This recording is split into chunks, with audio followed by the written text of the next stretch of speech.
1 Kings chapter 14 recounts events in the divided kingdom of Israel, focusing on the reign of King Jeroboam in the northern kingdom of Israel and King Rehoboam in the southern kingdom of Judah. The chapter begins with Jeroboam's son, Abijah, falling ill, and Jeroboam sends his wife in disguise to consult the prophet Ahijah regarding their son's health. Despite her efforts to conceal her identity, the prophet, guided by divine revelation, identifies her and delivers a message of judgment. Ahijah prophesies that because of Jeroboam's wickedness and idolatry, God will bring calamity upon his house. The chapter foretells the demise of Jeroboam's descendants and the destruction of the northern kingdom. It also mentions the wickedness that had become prevalent in the land under Jeroboam's rule, leading to the people's corruption. The chapter also highlights some of the righteous aspects of King Rehoboam's reign in Judah, despite his own shortcomings. It notes that Rehoboam and the people of Judah remained faithful to the Lord for a time, following the ways of David and Solomon in the construction of the temple. However, it also mentions that the high places of idol worship persisted in the land.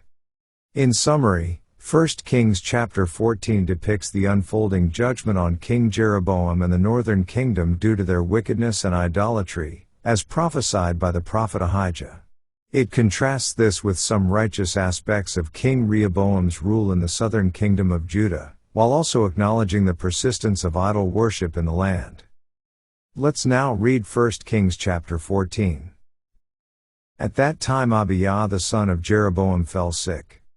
And Jeroboam said to his wife, Arise, I pray thee, and disguise thyself, that thou be not known to be the wife of Jeroboam, and get thee to Shiloh. Behold, there is Ahijah the prophet, which told me that I should be king over this people.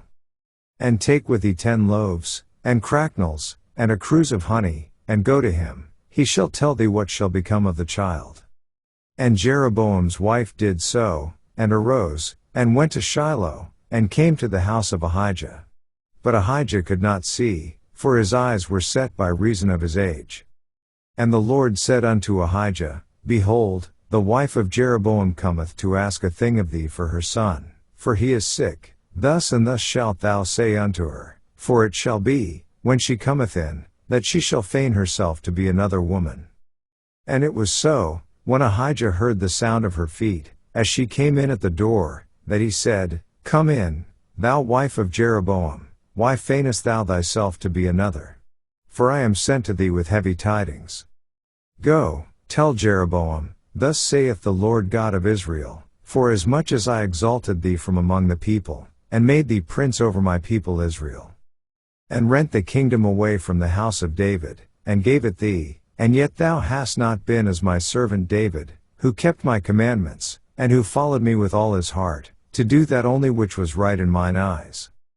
But hast done evil above all that were before thee, for thou hast gone and made thee other gods, and molten images, to provoke me to anger, and hast cast me behind thy back.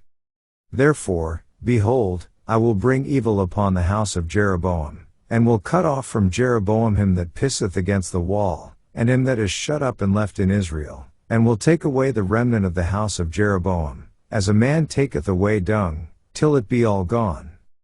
Him that dieth of Jeroboam in the city shall the dogs eat, and him that dieth in the field shall the fowls of the air eat, for the Lord hath spoken it. Arise thou therefore, get thee to thine own house, and when thy feet enter into the city, the child shall die. And all Israel shall mourn for him, and bury him, for he only of Jeroboam shall come to the grave, because in him there is found some good thing toward the Lord God of Israel in the house of Jeroboam. Moreover the Lord shall raise him up a king over Israel, who shall cut off the house of Jeroboam that day. But what? Even now.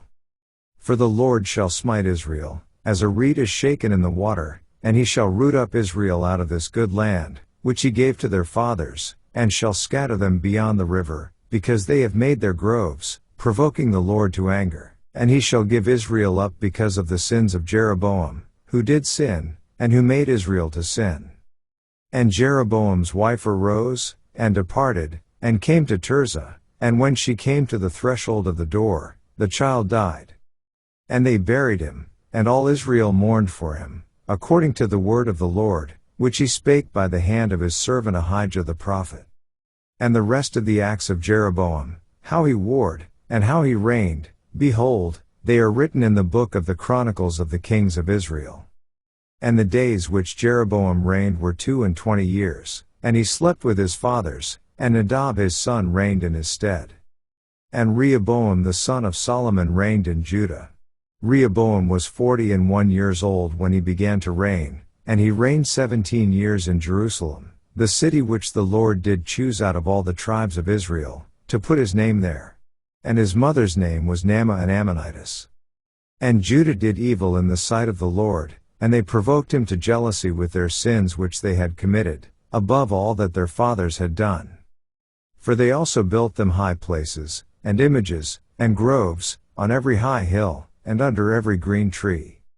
And there were also Sodomites in the land, and they did according to all the abominations of the nations which the Lord cast out before the children of Israel. And it came to pass in the 5th year of King Rehoboam, that Shishak king of Egypt came up against Jerusalem. And he took away the treasures of the house of the Lord, and the treasures of the king's house, he even took away all, and he took away all the shields of gold which Solomon had made. And King Rehoboam made in their stead brassen shields, and committed them unto the hands of the chief of the guard, which kept the door of the king's house.